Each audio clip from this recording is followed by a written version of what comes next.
Welcome. Welcome, everyone.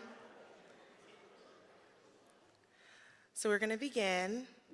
So welcome back to Davidson. Whether it's been 5 years or 60 years since your graduation, today is a special day. For all of us, we have reunions, and reunions are occasions where we get to rekindle old friendships, remember simpler times, and reconnect with fellow Wildcats. My name is Dara Ferguson, and I am a member of the class of 2017. So it is my first reunion. I know.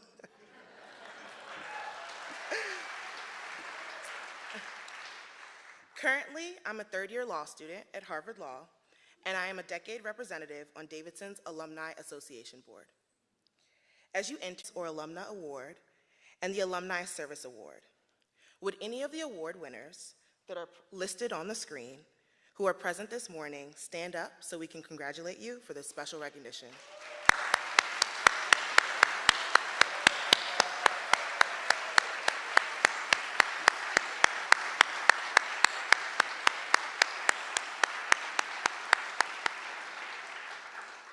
Thank you for continuing to serve our community inside and outside of Davidson. Now, it is my honor to introduce someone who needs no introduction. President Carol Quillen, Davidson's 18th president. For 11 years, Carol Quillen has led Davidson College to cultivate in its students the courage to navigate the unfamiliar, a skill honed and tapped into these past 2 years. Under Carol's leadership, Davidson graduates are prepared to lead and serve in a world that's often gray and uncertain with rapid change. She has shown us the power of a liberal arts education. She has built a culture where Davidson students leave prepared to make decisions, communicate across differences, and recognize a gap and learn to fill it. She has ensured that Davidson and its experience is unmatched by embedding entrepreneurship in different disciplines and developing classes around real-world problems. Davidson students see the connection between the classroom and the world every single day. They are equipped to make the world safer, more just, and more humane. So without further ado, please join me in thanking President Quillen for her service to Davidson as we welcome her to the stage.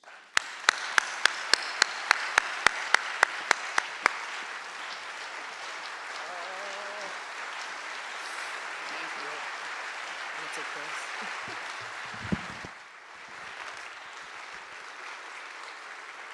Thank you. Thank you, Dara, and thank you all. And for those of you who haven't had a chance to meet Dara, she's amazing. It's been a real privilege for me to get to know her, to watch her go through Davidson, and to see what she's done after she graduated, as it has been with so many amazing Davidson students over the past 11 years.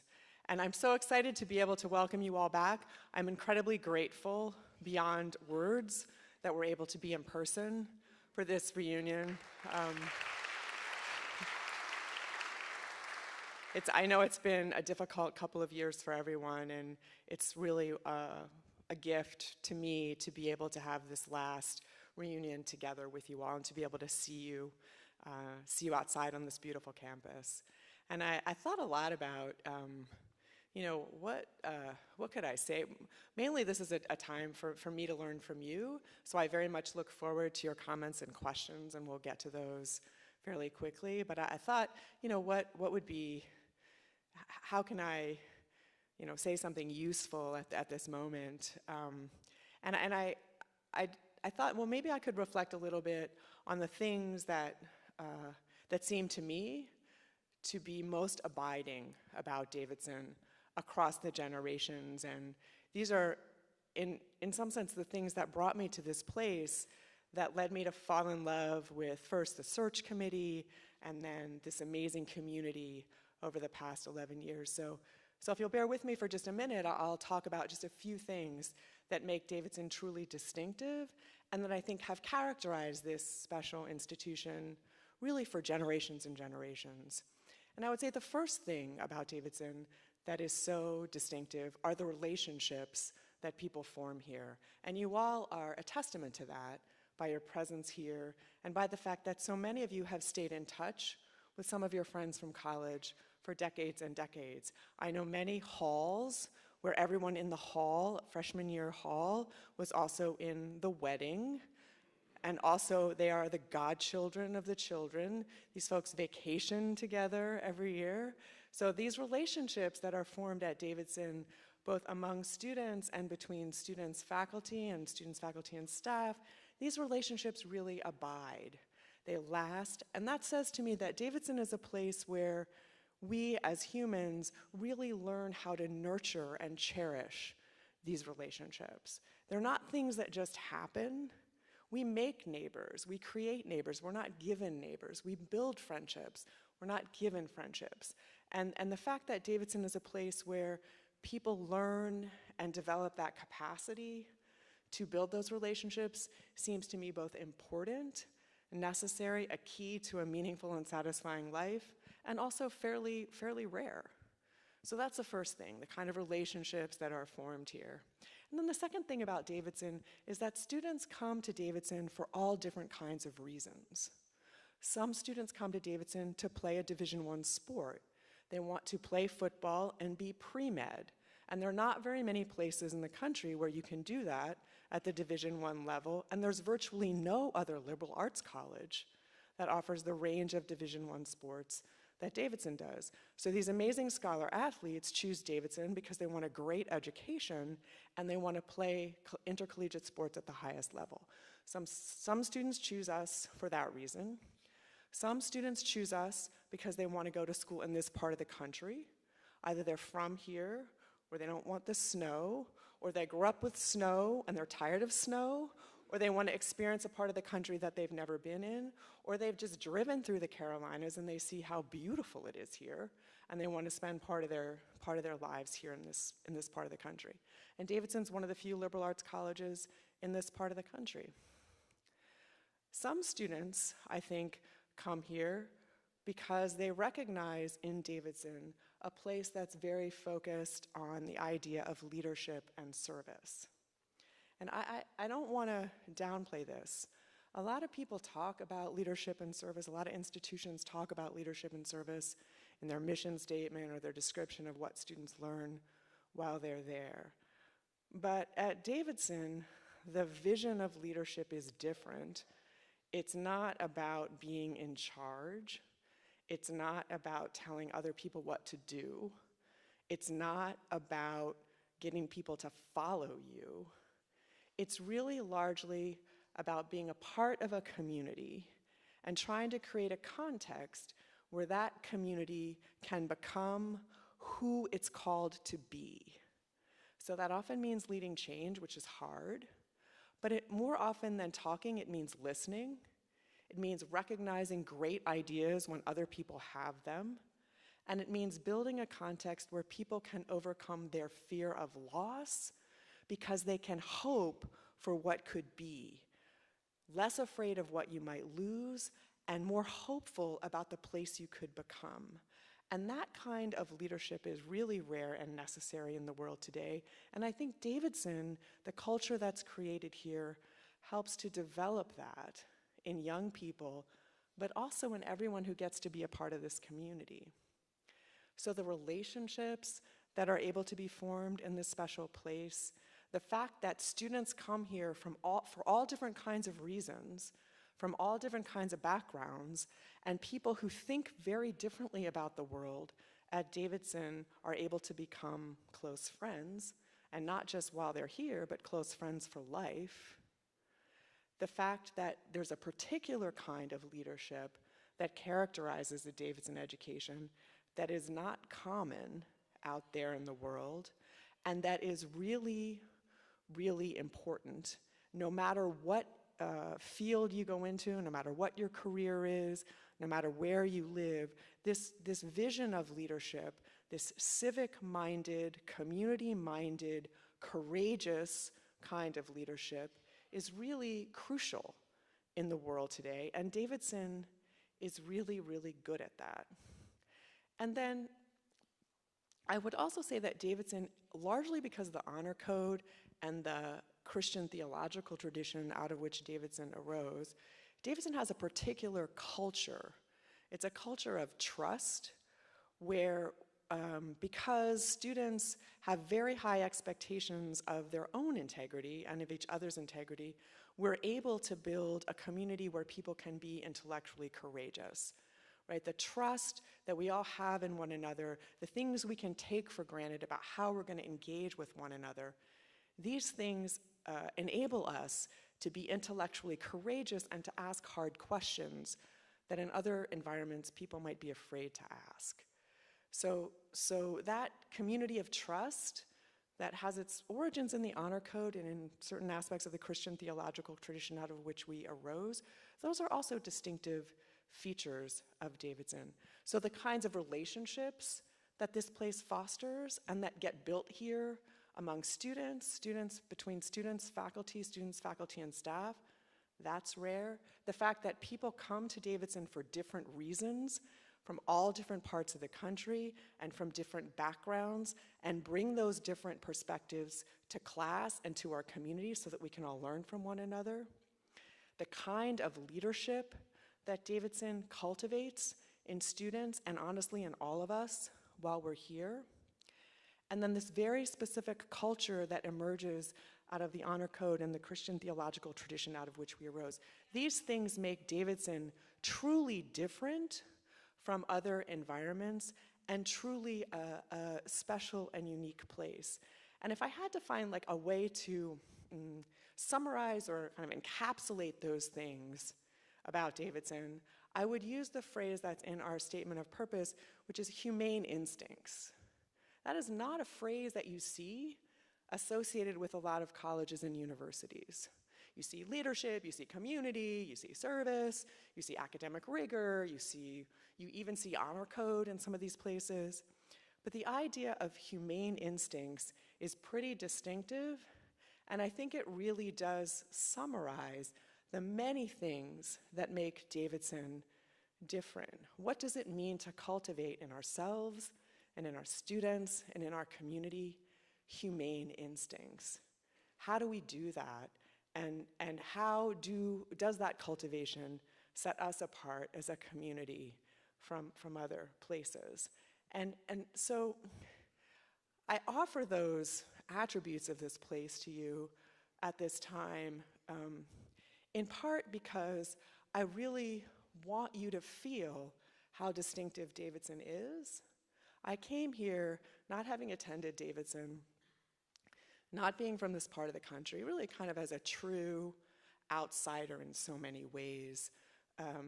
And I think I recognize these distinctive and amazingly precious features of Davidson because I had never seen them before and I didn't grow up in them and I wasn't accustomed to them. And I found myself throughout my time here pointing out to Davidson people, you know, do you recognize how incredibly unusual this place is, how important it is, and how rare the experience is that we're able to offer our students? Because it's really important that Davidson continue to be that. And I would say now, if we look around the world, more than ever, the world needs the kind of human beings that this place has been able to develop generation after generation after generation after generation. And it is this notion of humane instincts and a particular kind of leadership that Davidson cultivates that I think are so desperately needed in our community and in the world today. So as I step away, you know, with enormous gratitude, grateful with my whole heart to this community for the opportunities I've had here, I would urge all of us to support, remain committed, and love this place that gives the world so much, especially at a time when what this place can do is really urgently needed. So thank you so much for your time, and I welcome your questions.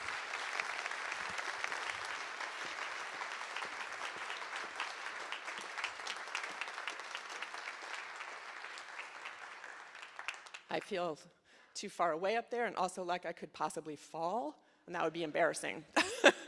So if you can come to the microphones, I think that would be the easiest way for me to see you.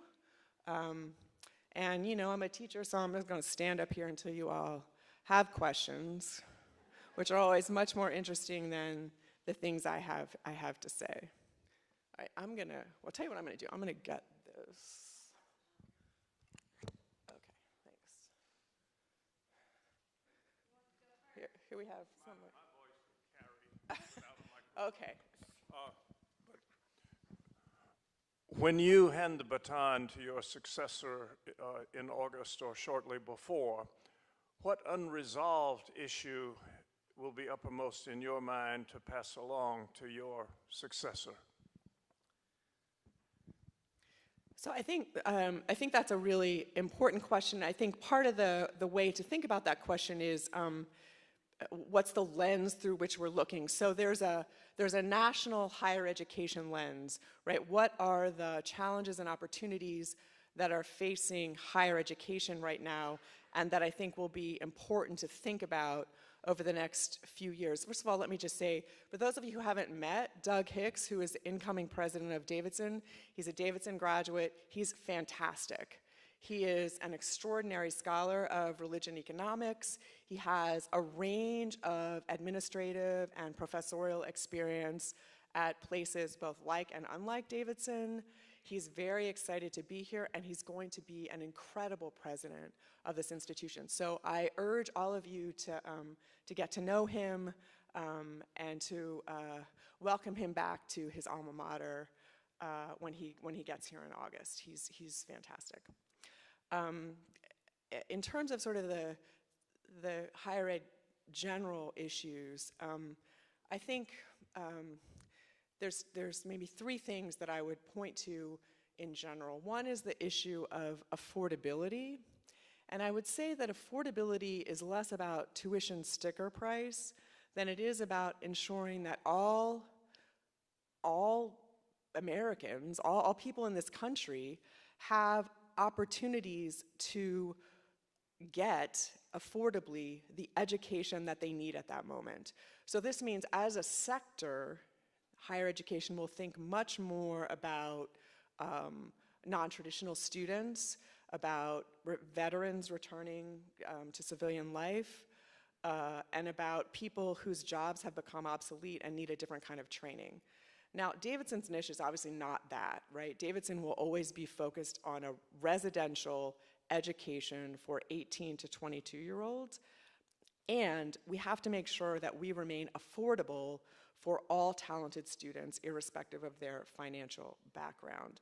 And so that's an ongoing question. There's lots of approaches to take to that question.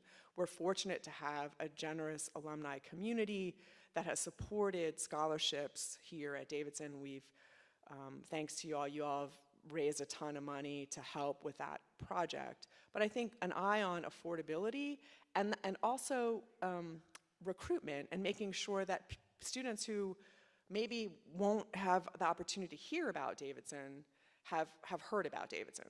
And we've learned a lot during COVID about how to be better at that, how to reach students who can't come to campus or who might not be able to go to a college fair, but for whom Davidson would be a good place. So most people have a cell phone, it turns out. You can reach people through their cell phone in ways that you can't, by having programs on campus. So affordability and access, I think, is an important issue to think about. Davidson can help with certain kinds of professional education in ways that are mission consistent. I'll just give one example of that. So we're a partner of edX, which was formed as an online free education operation that was started by MIT and Harvard several years ago when MOOCs were kind of going to be the new big thing. And Davidson's niche in edX turns out to be very specialized courses that combine soft skills, like the ability to communicate, with technical expertise for people who are stuck at a low-level managerial position, particularly women and underrepresented, people from underrepresented groups. So we have one course that's had, I think, over 85,000 students take this short course and get a credential, and Davidson makes some money by doing this. So there's little areas of the broader problem where Davidson can address, but our focus will always be, obviously, 18 to 22-year-olds, bringing them to campus and making the case for the power of a residential education. So affordability and access is one question, and maybe I'll just talk about two, so I don't talk for too long, is trust. There is very little trust on the part of the public in institutions generally, including higher education, colleges, and universities. So we have to figure out how to rebuild that trust and how to articulate the distinctive function in a democratic republic of colleges and universities. What do we distinctively do? And I want to be clear, that function cannot be reduced to getting people a job. There are cheaper ways to get people a job than to send them to Davidson for 4 years. Yes, we want our graduates to get a job.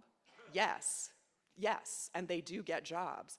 But the primary function of highly selective colleges and universities is not job training. And I think sometimes that gets lost in our conversation about it. So we need to be clearer about what we distinctively offer the society that supports us, how we do that with integrity. We need to be sure that we are doing that with integrity so that we can rebuild the trust of the public in colleges and universities, as we need to rebuild the trust of the public in the police, in Congress, in the press, in public education, because these institutions structure our democratic political life, and if we don't trust them, then things that we take for granted about our society will not persist. So we really have to refigure that out.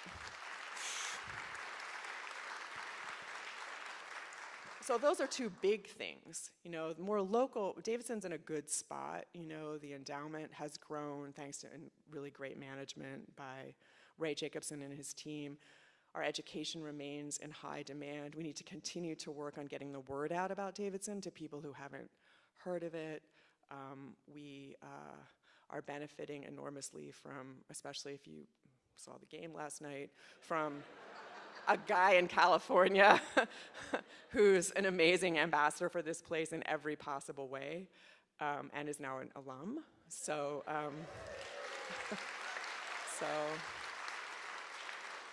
and I know Doug will have great ideas about the curriculum and how to build the curriculum, how to continue to advance Davidson as really a distinctive and honestly unsurpassed education for young people. Can you hear me okay? First of all, it's great to be back here on campus. I live in Chicago, and so when people ask me where I go to college, I say Davidson, and they say, oh, Denison? I say, no, Davidson. Oh, Dayton? No, Davidson. Steph Curry. They're like, oh, yeah. You got the colors going on there. Yeah, I do. Ukraine? Well, Ukraine, but also Warriors. So I guess my question is it a goal of the school to build a national reputation? And if so, you know, other than a once-in-a-100-year athlete, how are we doing that? Yeah. So it has been one of my goals to expand Davidson's reach and to really enhance the name recognition and national reputation of the college. And that's a slow process, and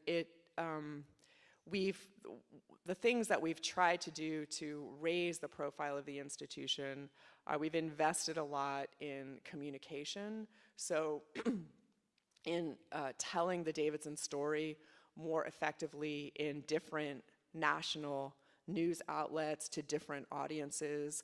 We've connected more effectively, I think, to schools and school districts across the country. Our coaches actually have been very helpful in recruiting scholar athletes in all sports from across the country. And we've actually been developing a broader international profile, thanks largely to alums in Europe and Asia. So I think it's a slow process, and I think one has to be intentional about it. I don't think it's something that just happens just because you're good. Do you know what I mean? Like, just because Davidson is good, that does not mean that the name recognition and reputation will naturally follow. I think you have to be good to earn that reputation, but you have to be intentional about how you tell the story that you're telling. So I think we've worked hard to do that, and I've tried to represent Davidson in broader communities. So where, you know, people that are these Denison, Dayton people are likely to be. So, you know, whether that's Aspen Ideas Festival or the Milken thing in California, or events put on in Washington by AEI or New America, or spending more time on the Hill. I think that's the slow process through which you build that name recognition. But I agree, it's frustrating. It was frustrating to me when I got here, especially once I saw how incredibly distinctive the educational experience is here. And we have put some resources behind that effort, and I think it's beginning to pay off. And you'll see that over the course of the next few years.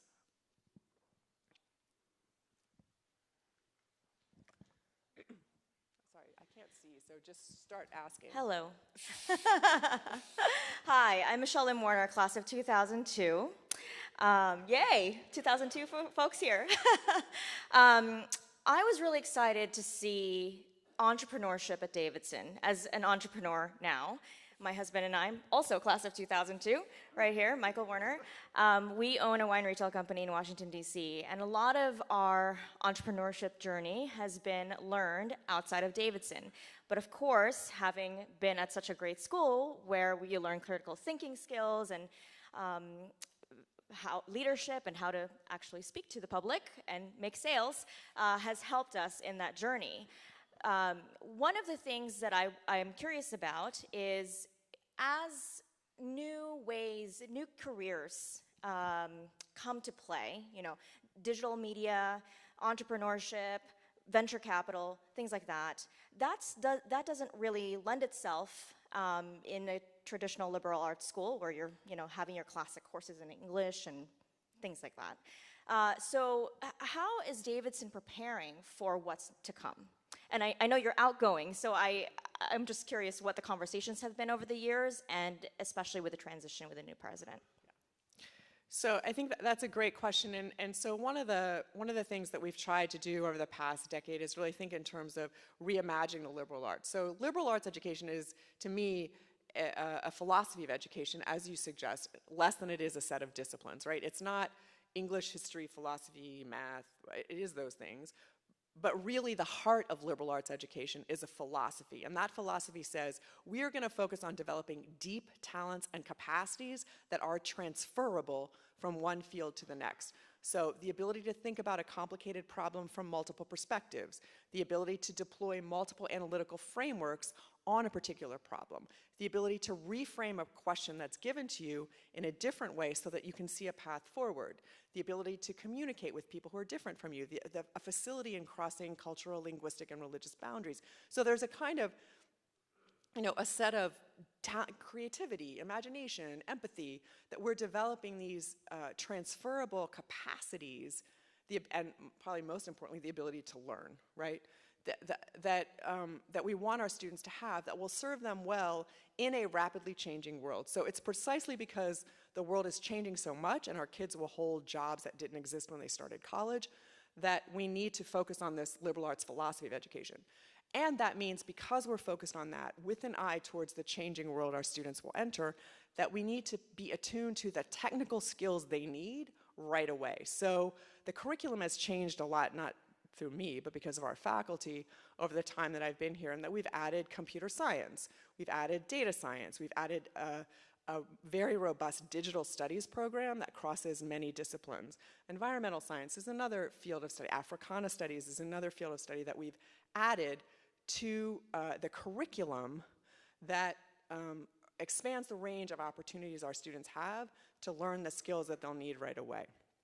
We've also really invested in what I will call community-based learning, which is when the work of a class comes from a community partner, which might be a company, it might be an entrepreneur, it might be a nonprofit, and students work on real projects in conjunction with that partner as a part of the course, so that they're learning in the same way that in a science class you would do research, right? You'd be in a lab doing research.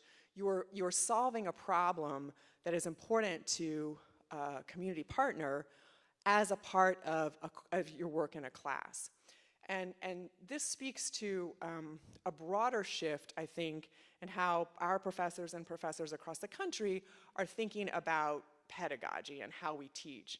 And so, you know, used to be like, I taught and I gave tests. Okay, think about a test, especially a history test. The purpose of the test, the honest to God sole purpose of the test is for me to grade it, right? It has no life after it's graded. And most students never come and pick them up, right? They don't even, why not have a student make a documentary film? You can test exactly the same set of skills. The students can develop exactly the things you're trying to test, and you have something that is useful beyond the course. So there's much more of a shift in how professors are teaching towards useful projects that have an existence and a value beyond the ability of the professor to issue a grade. So I think you'll see much more project-based learning across the board in classes, and all of that is consistent with the kinds of opportunities that are offered at the Hub, right? So the HURT Hub, which is our hub for innovation and entrepreneurship, where we have this fantastic director named Liz Brigham, a Davidson graduate. Students have the opportunity through something called Gig Hub to work on short-term projects with a company or an entrepreneur for money, they get paid, and to learn skills while they're doing that. So we're expanding, I would say, the range of opportunities that students have to put into practice what they're learning in class and to develop like what I'll call on-the-job skills while at Davidson, which positions them to get the internships they want so that they're equipped to go into these new professions as those professions emerge. And we have invested pretty significantly in career development as well to make sure that students are ready for the job they want. So that partly answers your question, but the bottom line is if you are a liberal arts institution, you always have to be asking, okay, what are the range of educational experiences we need to offer now so that our students are ready to enter the world that they're going to enter as we cultivate these deep talents and capacities, if that makes sense. There's a hand up there. And I don't know if the mic is on. Oh, yes, hi. Okay, Oh. Go ahead, whoever is talking. I can't see. Where are you? Okay to go? Okay. I'm back on. Mic's off. Okay. Dr. Quillen, sorry, I'm over here. But other side, it's okay. I'm Fran, hi. Fran Hauk, class of 87, so sorry. And just congratulations, it's been a real joy to be an alum during your tenure. You've done a wonderful job of keeping us informed and using different platforms, including your Twitter account, to let us know what's going on campus. And my question's actually just, during your tenure, what have you learned about yourself as a leader? How have you stretched? That's a really good question, and I've been asked a version of that question before, and you think that I would have a better answer by now, or one that I can articulate better, more clearly, but so I think the most important thing about having a role like this is oddly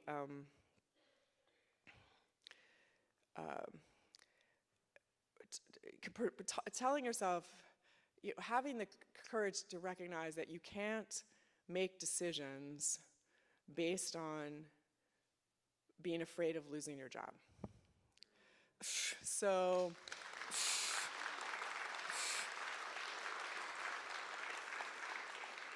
these are great jobs. There's a lot of, I love what I do. And especially over the past 2 years with COVID, where people have, as you all know, very different ideas about COVID and very different levels of risk tolerance with respect to COVID, and very different thoughts about what institutional obligation should be around COVID. And at a certain point, you have to figure out what are the guiding principles that you are using to make your decision, and articulate them to yourself, and make sure that you believe in them, and stick to them. And that makes the decision making much, much easier, especially if you surround yourself with people who are 10, 20, 50 times smarter than you are, who will tell you, you know, what you need to know to make the right decision. So I think I think that was important to just recognize. I mean, I think to say, you know, we're gonna make decisions during COVID, for example, around this question: how do we fulfill our mission now under the circumstances in which we find ourselves, which we cannot control, right? So how do we do that now? And that means, you know, some people are gonna get mad, some people are gonna not love it, some people are gonna think you're making terrible mistakes, but you have a principle that is guiding what you're doing. And I think that is really important, and the principle can't be, geez, I really don't wanna get fired. Because there are worse things than getting fired. And I think if you know that, then that gives you, it's liberating in some sense. So I don't know if I learned that in particular, but I think that's what advice I give to young people, like, you know, there are worse things than losing your job. And, you know, you need to be you. Okay. President Quillen, James Jenkins, class of 2002, I want to thank you for embodying this culture of Davidson that we all cherish so much and so well. And ask a question about the faculty who teach here are the ambassadors and the coaches and staff embody that's an extra education in humane instincts beyond the disciplines they're teaching.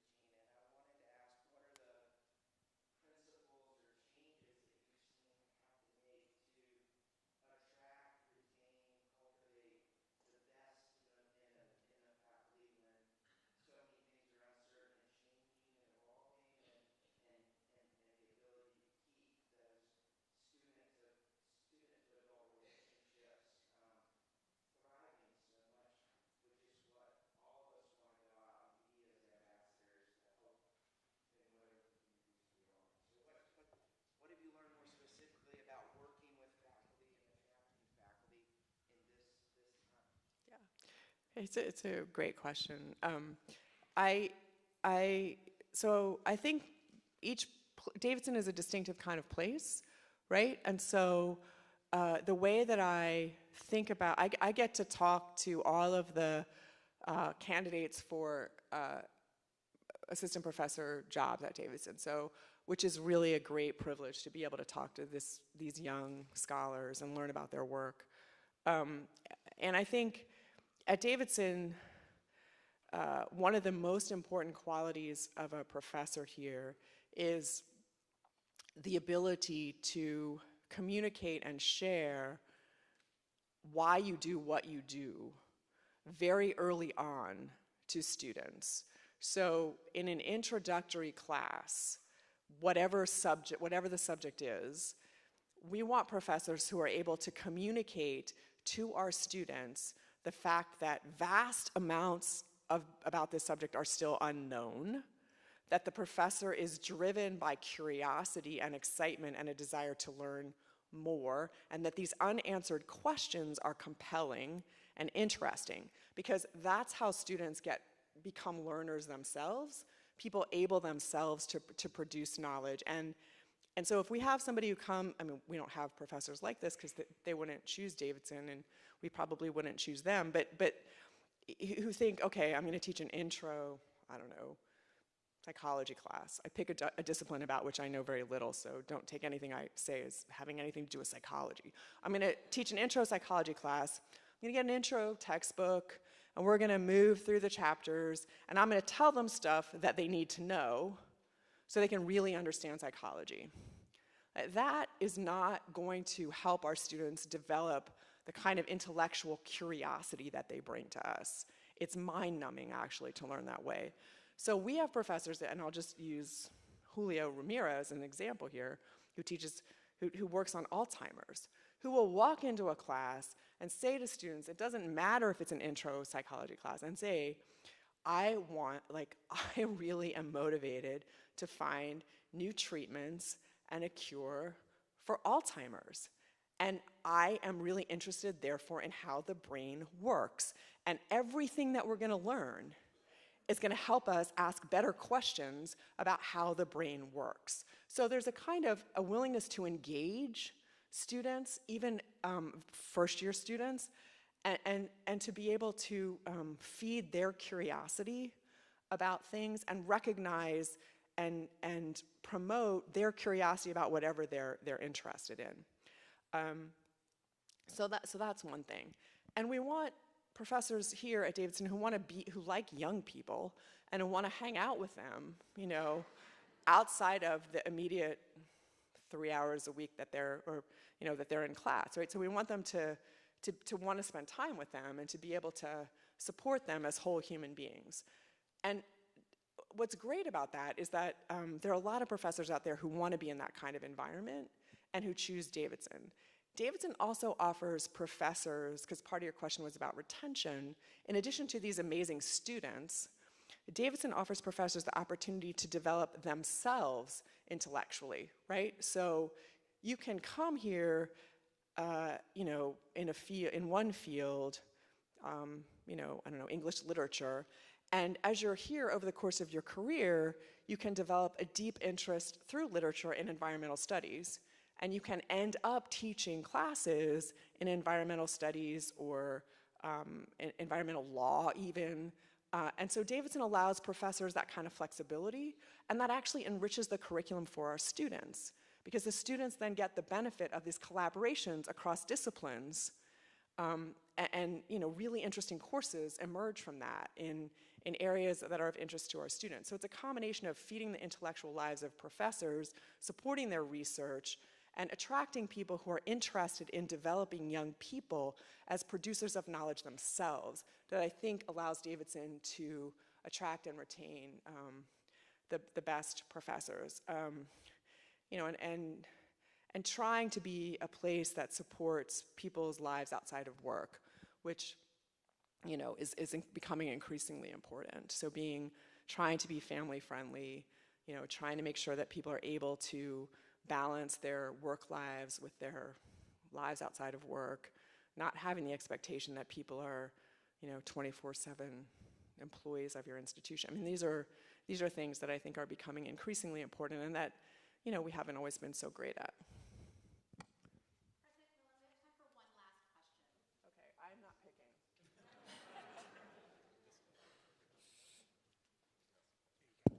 Okay, sorry.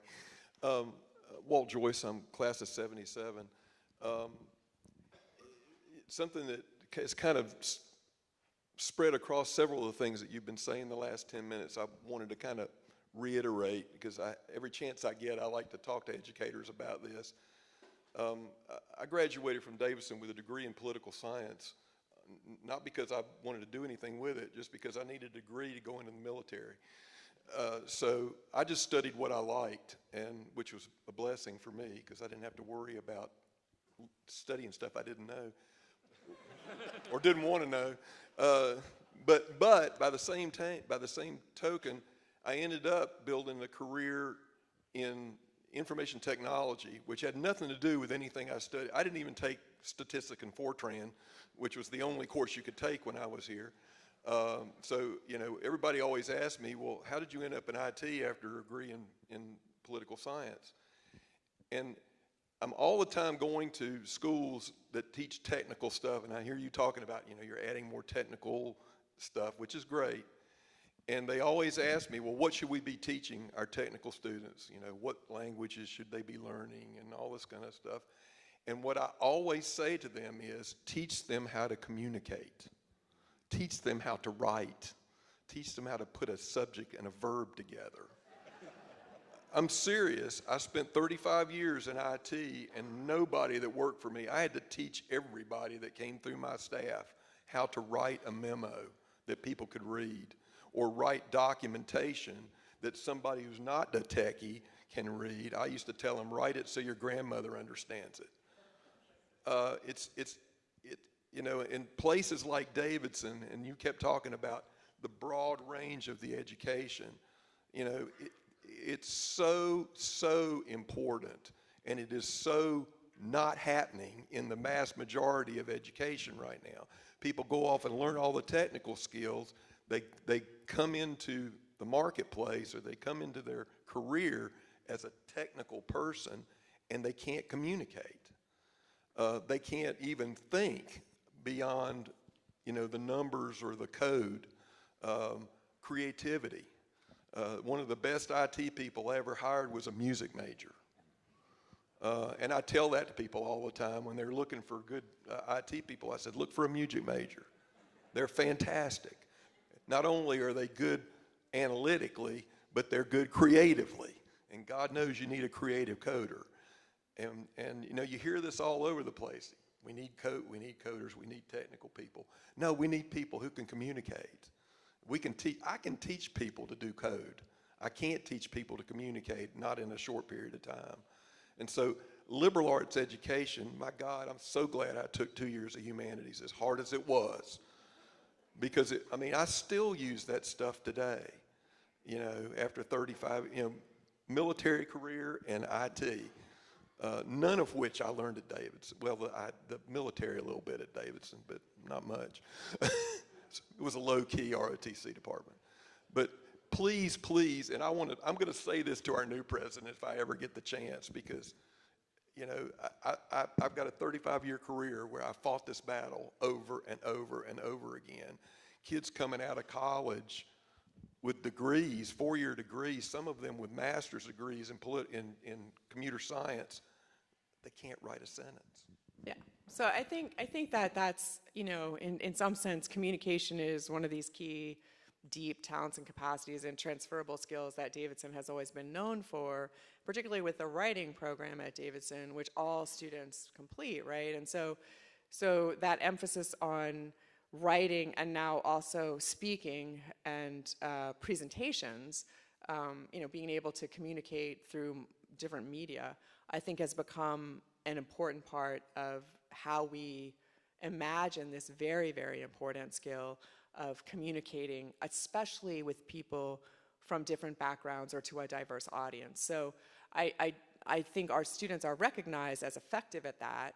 And if we have a goal for them with, you mentioned Fortran, and Fortran has a special place in my heart because my late husband, Ken Kennedy, was like the god of high performance Fortran, which he used to say was his biggest, it's the failure that made him the most famous, of course, because it didn't really have a long life after a certain moment in computer science. So it just goes to show you that the next language, who knows what it'll be. So we don't really care whether they learn to program in R or whatever. What we care about is that they learn how to learn whatever the next language is. And I think that is what Davidson has always done well and will continue to do well. And I'm quite sure that, that Doug Hicks, the next president, would love to hear that comment from you and would agree with you, because that's how he talks about his Davidson education. So, well, thank you all so much for your time. I appreciate it. Thank you.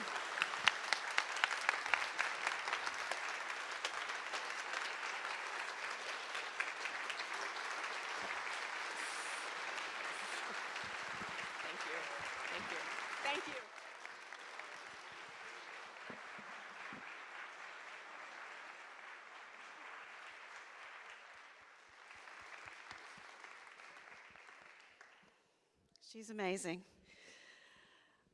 I'm Lisa Combs. I'm a member of the Alumni and Family Engagement team. I'm also short, so I can see some people over the podium. And I'd like to take this opportunity to introduce the brand new, she just started on Monday, Director of Alumni and Family Engagement. name is Deidre Smith. We are thrilled and excited to welcome her to Davidson. Will you join me in welcoming her?